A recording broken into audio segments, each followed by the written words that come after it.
பெரிய செலவில் புதுக்கோட்டை மாதிரியான இடத்துலலாம் வந்து வழக்கறிஞர் நீங்க எந்த வழக்கறிஞரை பார்த்தாலும் இந்த ஒவ்வொரு நீதிமன்றத்தில் நான் இந்த மாதிரி மருத்துவத்துக்கு போனேன், அரசு மருத்துவமனைக்கு போனேன், அந்த மருத்துவர் வந்து மருத்துவம் பார்க்க மாட்டேன்டாரு அப்படின்னு சொன்னாலும் ரோடி வந்துருப்போம். தனியார் மருத்துவமனையில் மருத்துவம் பார்த்தேன், அது எனக்கு ஒரு பாதிப்பை ஏற்படுத்துது அப்படின்னா நீங்க ரோடி வந்துருப்போம். ஒரு சோப்பு வாங்கினேன், அந்த சோப்பு வந்து தரமில்லாத சோப்பா இருக்குது, துணி வாங்கினேன் பாதிக்கப்படுகிறேன், டைலர்ல கட்டி கொடுத்தேன் பாதிக்கப்படுகிறேன். எந்த ஒரு நுகர்வோரா எந்த வர்க்க மட்டும் உள்ளங்கால பிறந்தவன் சொல்ற உங்களோட தத்துவத்தை எரிச்சு காட்டண்டா. மனுஷன் அடிமைப்படுத்துற கொடுமையை ஒழிக்கிற வரைக்கும் எனக்கு இனிமே தூக்கம் இல்லை. BWT சேனலின் சட்டத்தால் யுத்தம் செய்யும் நிகழ்ச்சிக்கு புதுக்கோட்டை வழக்கறிஞர் திலீபன் ராஜா அவர்களை அன்புடன் வரவேற்போம். வாழ்த்துக்கள் சார். வணக்கம் சார். இப்போ வந்து நுகர்வோரோட விழிப்புணர்வு பற்றி நம்ம தலைப்பு கொடுத்துருக்கோம் சார்.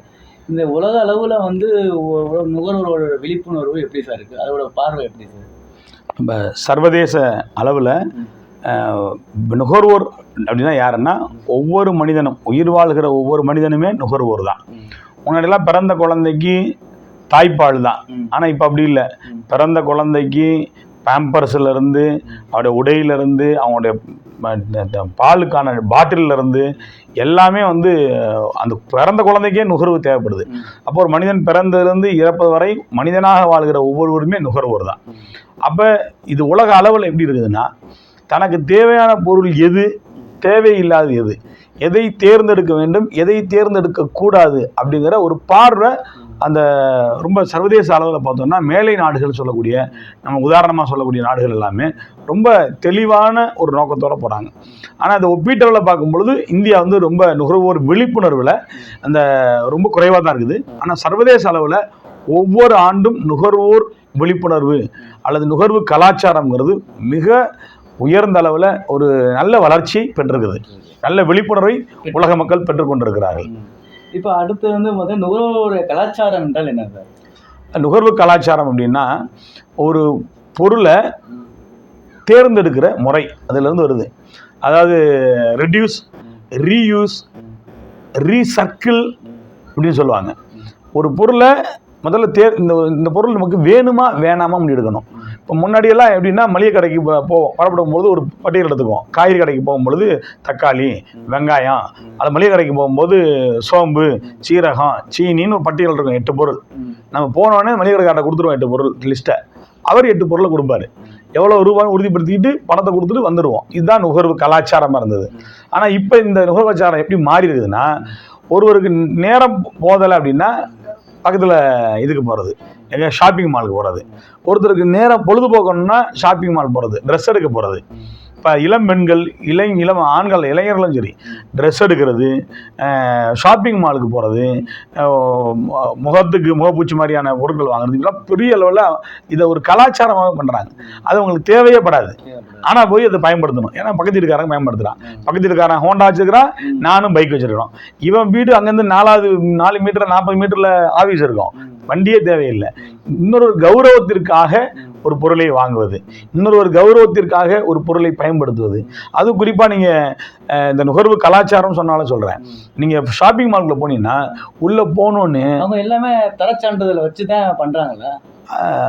அது வந்து தரச்சான்றிதழ்னா இன்னும் அந்த அளவுக்கு நம்ம போகல. தங்கம் வாங்க போனால் கூட என்ன 916 KDM இதையெல்லாம் பார்த்து வாங்குகிற பழக்கம் இந்தியாவில் ஒரு 20லிருந்து 25 விழுக்காடு மக்கள் கூட பெறவில்லை. போய் ஏதோ கடையில் போய் தங்கம் வாங்குறாங்க. இன்றைக்கும் மத்திய அரசாங்கம் சட்டம் கொண்டு வந்தாங்க, இந்திய ஒன்றிய அரசு 11 மாதத்துக்கு மேலே நகைச்சீட்டே சேர்க்கக்கூடாதுன்னு. ஆனால் தமிழ்நாடு முழுசும் 1 வருஷம் 2 வருஷம் சீட்டு போட்டு வசூல் பண்ணிட்டு இருக்கிறாங்க. இப்படி சட்டத்தை மதிக்காத நபர்கள் அவங்க இருப்பாங்க. ஆனால் நாம தான் வெளிப்போட இருக்கணும். ஆனால் இப்போ நகையில் கூட இன்னும் வந்து ஒரு தரமான நகையை வாங்க முடியலைன்னா இவங்க உடையிலையோ அல்லது விளம்பரத்தை கண்டு மயங்கி பொருளை வாங்குகிற உபயோகப்படுத்துகிற மக்களாக நாம் இருக்கிற வரை நாம் ஒரு உரிய விழிப்புணர்வை பெறமாட்டோம். அது தரத்தை நாம் விசாரித்தும் நாம் பயன்படுத்துவதன் மூலமாக அது தரமான பொருள்கிறத உறுதிப்படுத்தியும் 2வது முறை வாங்க உபயோகிக்க பழகணும். சும்மா வெறும் மேம்போக்கா போகக்கூடாது. இப்போ நம்ம ஒரு துணி வாங்குறோம் சார். இப்போ துணி வாங்கும்போது அதில் வந்து கூல் காட்டன் போட்டிருக்காங்க.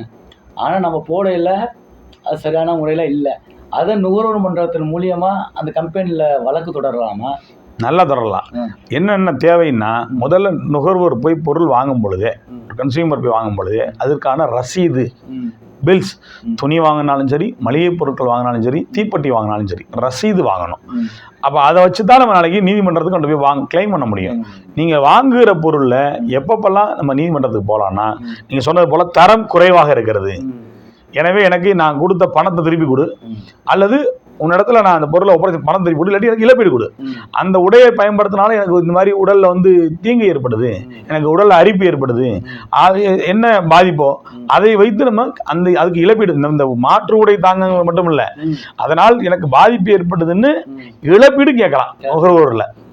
இழப்பீடு வந்து அது எத்தனை நாள்ல சார் நமக்கு நீதிமன்றம் வாங்கி கொடுக்கும், இல்லை அதுக்கான எப்படி வழிமுறை சார்? அதாவது ஒரு நுகர்வோர் நீதிமன்றங்கள் அப்படின்னு இந்த நுகர்வோர் பாதுகாப்பு சட்டத்தில் அறிவிச்சிருக்காங்க. ஒரு மாவட்டத்திற்கு ஒரு நீதிமன்றத்தை அமைத்திருக்கிறார்கள். அப்போ தமிழ்நாட்டில் உள்ள அனைத்து மாவட்டத்திலையும் நுகர்வோர் மன்றம் உண்டு, குறைதீர் மன்றம்னு சொல்லுவாங்க. அங்கே போய் சாதாரணமாக ஒரு வெள்ளை பேப்பரில் என் பெயர், முகவரி அனுப்புதல், பெறுதல், இவர் மாண்புமிகு நுகர்வோர் மன்றத்தார் அவர்கள்னு போட்டு அந்த அட்ரஸ் முகவரி எழுதிட்டு, நான் இது போல் இங்கே போய் ஒரு துணி வாங்கினேன், 2000 ரூபாய்க்கு துணி வாங்கினேன், இந்த பில்லு இணைச்சிருக்கிறேன், 1வது ஆவணமாக இணைச்சிருக்கிறேன், என்னுடைய முகவரிக்கு என்னுடைய ஆதார் கார்டை 2வது ஆவணமாக இணைச்சிருக்கிறேன், அந்த மாதிரி நம்ம அந்த இதை பயன்படுத்தினேன், அது தரம் அவங்க சொன்ன அந்த காட்டன் துணி இல்லை அப்படிங்கிறத உறுதிப்படுத்துறதுக்கு அந்த துணியில் இருந்து கூட கட் பண்ணி ஒரு இதை இணைச்சிருக்கிறேன், அது இல்லை, எனவே அது பயன்படுத்தினாலும் எனக்கு இவ்வளோ பாதிப்பு, எனவே மருத்துவத்துக்கு போனால் மருத்துவ பில்களை இணைச்சிருக்கிறேன், எனக்கு இவ்வளோ மருத்துவத்துக்கு 10,000 ரூபா செலவாச்சு, அந்த சட்டை வாங்குறதுக்கு ஒரு 1,500 ரூபா செலவாச்சு, இது தரம் இல்லாது, எனவே அந்த 1,500 ரூபா எனக்கு மருத்துவத்துக்கான செலவு 10,000, இதனால் ஏற்பட்ட உடல் அலைச்சல், மன உளைச்சல், உடல் வலி, வேதனை, இதுக்கெல்லாம் இழப்பீடு 50,000 ரூபா அப்படி எனக்கு தேவைப்படுது, இது நீதிமன்றம் எனக்கு இந்த இழப்பீடையும் எனக்கு வழங்கணும்னு சொல்லி சாதாரணமாக எழுதி, அதுக்கு ஃபீஸே கிடையாது, எந்த ஃபீஸும் கிடையாது. ஆனால் 20 ரூபா ஒரு மனு ஸ்டாம்பு தான், 20 ரூபாயோ 50 ரூபாயோ இருக்கும், அதை மட்டும் கட்டி மனு கொடுத்தீங்கன்னா அடுத்து 3 நாளில் நம்பர் பண்ணிடுவாங்க. அதிகபட்சம் 3லிருந்து 6 மாத காலத்துக்குள் இதற்கு விசாரித்து தீர்ப்பு சொல்லிடுவாங்க. இப்போ ஒரு படித்த இளைஞர்கள் அது மாதிரி பண்ணுவாங்க, ஒரு படிக்காத பாமரன் பண்ண ஒரு வக்கீலையோ இல்லை ஒரு இதை பிடிச்சி தான் பண்ண முடியும், அது வக்கீல் செலவு ஆகுமா சார்? அதுக்கு இல்லை, அவ்வளோலாம் பெரிய செலவுகள். இப்போ புதுக்கோட்டை மாதிரியான இடத்துலலாம் வந்து வழக்கறிஞர்கள், நீங்கள் எந்த வழக்கறிஞரை பார்த்தாலும் நுகர்வோர் நீதிமன்றத்தில் நான் இது மாதிரி மருத்துவத்துக்கு போனேன், அரசு மருத்துவமனைக்கு போனேன், அந்த மருத்துவர் வந்து மருத்துவம் பார்க்க மாட்டேன்ட்டாரு அப்படின்னு சொன்னாலும் நுகர்வோர் நீதிமன்றத்துக்கு போகலாம். தனியார் மருத்துவமனையிலே மருத்துவம் பார்த்தேன், அது எனக்கு இவ்வளோ பாதிப்பை ஏற்படுத்துச்சு அப்படின்னாலும் நீங்கள் நுகர்வோர் நீதிமன்றத்துக்கு போகலாம். ஒரு சோப்பு வாங்கினேன், அந்த சோப்பு வந்து தரமில்லாத சோப்பாக இருக்குது, துணி வாங்கினேன் பாதிக்கப்பட்டிருக்கிறேன், டைலர் கடையில் தைக்க கொடுத்தேன் பாதிக்கப்பட்டிருக்கிறேன், இப்படி எந்த ஒரு நுகர்வோரா எந்த இந்த இடத்துல நீங்கள் பாதிக்கப்பட்டிருந்தாலும் அதுக்கு போகலாம். அப்போ வழக்கறிஞர்கிட்ட போனால் அதிகபட்சம் ஒரு 1,000 ரூபாயோ 2,000 ரூபாயோ போலதான். ஏன்னா புதுக்கோட்டையில் மிக பின்தங்கிய மாவட்டம்.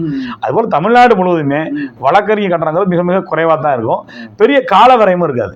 நீங்கள் ரொம்ப அது வந்து ஷார்ட் ரயில் கிராஸ் கேசஸ் மாதிரி 3 மாதத்துலேருந்து 6 மாதத்துக்குள்ள விசாரணை பண்ணி தீர்ப்பு இருக்கும். அது நீதிமன்றத்துக்கான அந்த நடைமுறைகள் பெரும்பான்மை பின்பற்ற மாட்டாங்க. நீதிமன்றத்துக்கு அனைத்து அதிகாரங்களும் இந்த மன்றத்துக்கு உண்டு, ஆனால் அது நீதிமன்றம்னே சொல்ல வேண்டியது, இது மன்றம் தான், குறைதீர் மன்றம். அந்த நுகர்வோர் குறைதீர் மன்றத்தில் வழக்கறிஞரை வைத்து வழக்கு நடத்தினாலும் நேரடியா அவங்களே போய் மனு கொடுத்தாலும் ரொம்ப இயல்பா ஒரு கிராமத்தில் விசாரணை செய்வது போன்று அந்த விசாரணை இருக்கும். நுகர்வோருக்கு நிச்சயமாக நீதி கிடைப்பதற்கான அத்தனை வழி வாய்ப்புகளும் இந்த இன்ஃப்ராஸ்ட்ரக்சர்ல, இந்த கட்டமைப்புல நுகர்வோர் மன்றம் வழங்கிட்டு இருக்கு. இப்போ ஏழை மக்களுக்கு நுகர்வோர் அவங்களே போய் பண்ற அளவுக்கு இது இருக்கு, ஆனா நம்ம வக்கீல் மூலியமா கூட சேஃபா நல்லா இருக்கும். அதாவது எந்த ஒரு செய்தியை எப்படி சொல்வது, எப்போது சொல்வது அப்படிங்கிறது நீதிமன்றத்தில் எப்படி அதை ஃபோக்கஸ் பண்ண முடியும், எப்படி நம்ம அதை சொல்லி அவங்களுக்கு நம்ம புரிய வைக்க முடியுங்கிறது, அதற்காக கைதேர்ந்தவர்கள் தான் வழக்கறிஞர்கள். ஆக வழக்கறிஞர் மூலமாக போவது சால சிறந்தது. ஏன்னா இப்போ நுகர்வோரே இப்போ பார்த்து போனாலும் டைரெக்டாக போய் கேஸ் எடுத்துக்குவாங்க, ஆனால் எப்படிங்கிறது தெரியாது, வழிமுறை தெரியாது. வழிமுறை தெரிஞ்சவங்க வழக்கறிஞர் மூலமா போனால் அது ஒரு பெனிஃபிட். ஆமாம், 100% வழக்கறிஞர் மூலமாக நுகர்வோர் நீதிமன்றத்தை நாடுவது நல்ல வழியா இருக்கும். ஆனால் நேரடியாகவும் முறையீட்டாளர் வழக்கறிஞரை வைக்காமல், வழக்கறிஞரை பார்க்காம, வழக்கறிஞர் அலுவலகத்துக்கு செல்லாம, அவருக்கு வழக்கறிஞர் கட்டணம் கொடுக்காம நேரடியாக நுகர்வோர் நீதிமன்றத்தில் படித்தவர்களும் பாமர மக்களும் இயல்பாக அணுகுகிற அளவில் அந்த நீதிமன்றம் இருக்கும். பெரிய 1000 10,000 டெபாசிட் கட்டணும் அப்படிலாம் இருக்காது. புதுக்கோட்டையில் நீதிமன்ற ஒருங்கிணைந்த நீதிமன்ற வளாகத்திலேயே புதுக்கோட்டை, தஞ்சாவூர், திருச்சி, மதுரை எந்த மாவட்டத்தை போனாலும் சரி ஒருங்கிணைந்த நீதிமன்ற வளாகத்திலே நுகர்வோர் குறைதீர் மன்றம் இருக்கும். அந்த நுகர்வோர் குறைதீர் மன்றத்துடைய முகவரியை நீங்கள் தெரிஞ்சுட்டு இதை நீங்கள் கூகுள்லேயே கூட சர்ச் பண்ணி பார்க்கலாம். அந்த அரசு நிறைய இடத்துல விளம்பரம் பண்ணியிருக்கிறாங்க. மாவட்ட ஆட்சியர்களுக்கு போனால் விளம்பரம் இருக்கும். அந்த இடத்துல போய் நீங்கள் அப்ளிகேஷன் கொடுத்துட்டீங்கன்னா, மனு கொடுத்துட்டீங்கன்னா முறையீட்டு மனுன்னு எடுத்துப்பாங்க. அதிகபட்சம் 3 மாத காலத்துலேருந்து 6 மாதத்துக்குள்ள தீர்ப்பு வந்துடும். அதுக்காண்டி அலைச்சல்லாம் நிறையா இருக்குமா சார்? கிடையவே கிடையாது. நீங்கள் அதிகபட்சம் ஒரு வழக்கு 6லிருந்து 10 வாய்தா வரும் ஹியரிங் டேட்ஸ். அப்போ ஒரு மாதத்துக்கு ஒரு தடவை போனாலும் ஒரு 3 மாதத்துக்கு 3 தடவை, ரொம்ப போனால் 10 மாதம்னா 10 முறை போகிற மாதிரி இருக்கும். வல்லமை படைத்தவர்கள் அதை சரி பண்ணிடுவாங்க. இப்போ ஏழைகளுக்கு மிரட்டலோ சார்பா, அந்த கடை சார்பா அதெல்லாம் இன்னைக்கு தேதியில் மிரட்டல்ங்கிறது செல்ஃபோனு, வாட்ஸ்அப்பு இதெல்லாம் ரெக்கார்டு எல்லாத்தையும் இயல்பாக வந்துருச்சு. ஒரு நுகர்வோர் பாதிப்படைஞ்சவங்க அந்த கம்பெனிகள் அவ்வளோ வேகமாக மிரட்டுவான்னு சொல்ல முடியாது. மிரட்டினா அதுக்கும் நீங்கள் அங்கேயே மனு கொடுத்து, காவல் நிலையத்தில் மனு புகார் கொடுத்து அதுக்கு வழக்கு போய் செய்வாங்க. அது நிறைய வழிகள் இருக்குது. அதனால் வழக்கறிஞர் மூலமாக போகும்பொழுது இது போன்ற சிக்கல்கள் வராது. அவ்வளோதான். எல்லா வகையிலையும் ஒரு பாதுகாப்பான உணர்வு அந்த நுகர்வோருக்கு பெறலாம். அதுக்கான வழி வாய்ப்புகள் உண்டு. பார்த்தோம் அந்த இதுல அவங்களோட கடமை என்ன சார்? நுகர்வோரோட கடமை அதான் ஒரு நுகர்வோருக்கு உரிமைன்னு ஒன்று இருக்குதுன்னா அப்போ நுகர்வோருக்கு கடமைன்னு ஒன்று இருக்கும். அப்போ நுகர்வோருடைய கடமை என்னன்னா, முதல்ல ஒரு பொருளை நம்ம ஒரு பொருள் நமக்கு தேவையா தேவையில்லையா, பக்கத்து வீட்டுக்காரங்களுக்காகவோ அடுத்தவர்களுக்காகவோ கௌரவத்திற்காகவோ ஆடம்பரத்திற்காகவோ ஒரு நுகர்வு பொருளை ஈடுபடக்கூடாது. அது நம்முடைய பணம் விரயம் இல்லை, இந்த நாட்டினுடைய பொருளாதாரமே விரயமாகும். அப்போ வீட்டில் அடுக்கி வச்சுக்கிறது எல்லா பொருளையும், சோஃபா அது இதுன்னு, ஆனால் பயன்படுத்துறதுக்கான தேவையே இருக்காது. அப்போ ஒரு பொருள் நமக்கு அத்தியாவசியமானதா என்பதை உறுதிப்படுத்திட்டு தான் அதை வாங்கணும். இது ஒவ்வொரு நுகர்வோட கடமை. அதில் 4Rன்னு சொல்லுவாங்க: reduce, refuse, reuse, recycle. Reduce அப்படின்னா ஒரு பொருளை பயன்படுத்துவதை குறைத்தல். எப்படி குறைக்கலாம்னா, சுவையாக்குவதற்காக அதிகமான எண்ணெய் பயன்படுத்துறது. ஒரு உதாரணத்தை சொல்கிறேன். அப்படி அதிகமான எண்ணெய் பயன்படுத்துவதால், எண்ணெய் பயன்படுத்தப்படுறதுனால எண்ணெய் திருப்பி தேவை. சரி, சுவையோட உயிர் முக்கியம், உடல் முக்கியம். அப்போ எண்ணெய் பயன்பாடு அதிகம் என்பது நம்ம உடலுக்கும் ஆபத்து.